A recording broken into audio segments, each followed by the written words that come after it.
बिस्मिल्लाहिर्रहमानिर्रहीम। Last class में हमने बेस थ्योरम के बारे में बेसिक कंसेप्ट पढ़ा था कि बेस थ्योरम का बेसिक कंसेप्ट क्या है, और उसके लिए हमने लास्ट में एक पोस्टीरियर प्रोबेबिलिटी फाइंड करने के लिए कि हमारे हाइपोथेसिस की वैलिडेशन या क्वांटिफाई हम हाइपोथेसिस को कैसे करते हैं, तो ये हमारे पास फार्मूला था। इस गोल को हम पोस्टीरियर प्रोबेबिलिटी कहते थे, और इस पोस्टीरियर प्रोबेबिलिटी को हम कैसे फाइंड करते हैं ये अब हम मैथमेटिकली प्रूव करेंगे कि ये हमारे पास ये जो फार्मूला है पोस्टीरियर प्रोबेबिलिटी फाइंड करने का, ये किस तरह बनता है।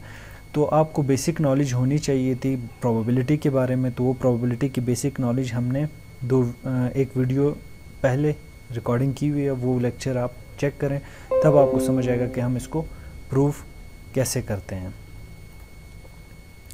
तो अब हम प्रूव करते हैं थ्योरम को। तो हमारा थ्योरम स्टार्ट कहाँ से होता है? हमारा थ्योरम स्टार्ट होता है कंडीशनल प्रोबेबिलिटी से, कि हम जानते हैं कि कंडीशनल प्रोबेबिलिटी हमारे पास क्या होती है। तो कंडीशनल प्रोबेबिलिटी के पास इक्वेशन हमें नोन है, वो क्या है कि प्रोबेबिलिटी ऑफ हाइपोथेसिस इंटरसेक्शन यानी joint probability of hypothesis and events divided by probability of events. ये हमारे पास इक्वेशन 1 बनती है। और इक्वेशन 2 हमारे पास क्या बनती है? अराउंड द वे जाते हैं कि हमारे पास probability of events given certain hypothesis, ये क्या है? तो हमारे पास probability of E intersection H, और इक्वेशन 1 में probability of H intersection E, और यहाँ पर डिवाइड करते हैं प्रोबेबिलिटी ऑफ एच से, क्योंकि कंडीशन जिस चीज़ से हम कंडीशन कर रहे हैं उसको, यहाँ पर जिस चीज़ से कंडीशन हो रहा है उसकी टोटल प्रोबेबिलिटी से हम इसको डिवाइड करते हैं। तो जिस चीज़ से हम कंडीशन कर रहे हैं उसकी टोटल प्रोबेबिलिटी से हम इसको डिवाइड करते हैं। तो ये हमारे पास थी कंडीशनल प्रोबेबिलिटी। और हम जानते हैं कि हमारे पास ये जो इक्वेशन बनती है कि हमारे पास probability of H intersection E हमेशा इक्वल होता है probability of E intersection H के। ये इक्वल हैं, इनका इंटरसेक्शन आप पहले h का e के साथ लें या e का h के साथ लें, ये हमारे पास हमेशा इक्वल आते हैं।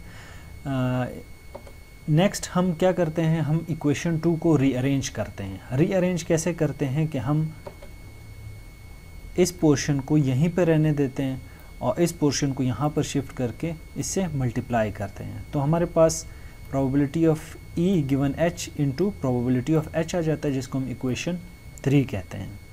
ये हमारे पास probability of E intersection H आ जाता है। हमें मालूम है कि E इंटरसेक्शन H इक्वल है H इंटरसेक्शन E के, तो हम यहाँ पर जो प्रोबेबिलिटी की वैल्यू हो उसको हम इससे रिप्लेस कर सकते हैं। इस इक्वेशन 3 के वैल्यू इक्वेशन 1 में इस पार्ट को हम इक्वेशन 3 की वैल्यू से रिप्लेस कर सकते हैं।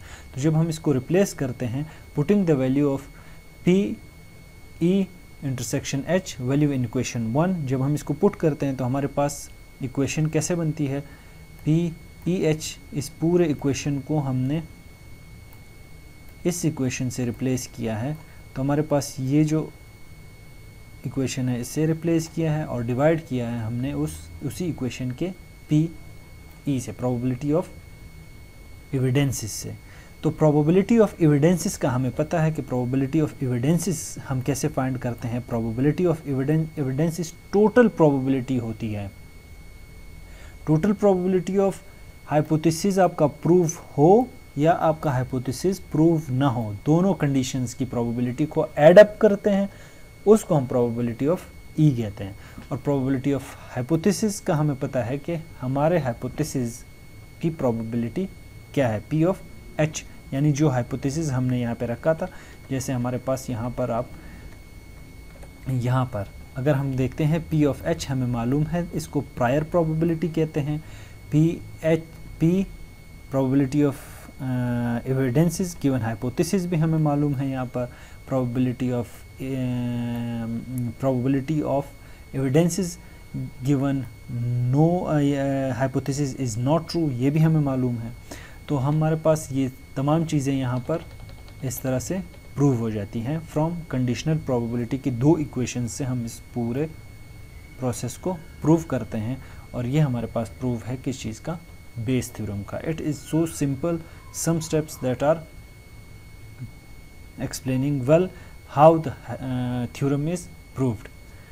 आपको बेसिक प्रोबेबिलिटी के बारे में पता होना चाहिए। मैं आप लोगों को एक बार फिर बताता हूँ कि आप बेसिक प्रोबेबिलिटी को चेक करेंगे, फिर बेस थ्योरम के कंसेप्ट को चेक करेंगे और एट द एंड आप जब बेस थ्योरम को प्रूव करते हैं तो that is an easy step towards understanding of Bayes theorem. हमने बेस थ्योरम को समझ लिया है। अब हम इसके बाद बेस थ्योरम की को बेस बनाते हुए, इस बेस थ्योरम को बेस बनाते हुए हम क्लासीफायर डेवलप करेंगे। दो क्लासीफायर हम बनाएंगे, एक नाइव बेस क्लासीफायर है हमारे पास और दूसरा हमारे पास है बेसियन बिलीव नेटवर्क। ये दो क्लासीफायर बनेंगे।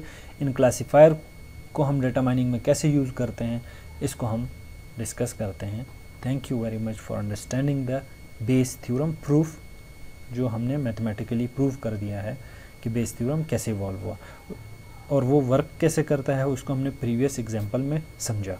Thank you very much, take care, अल्लाह हाफिज़।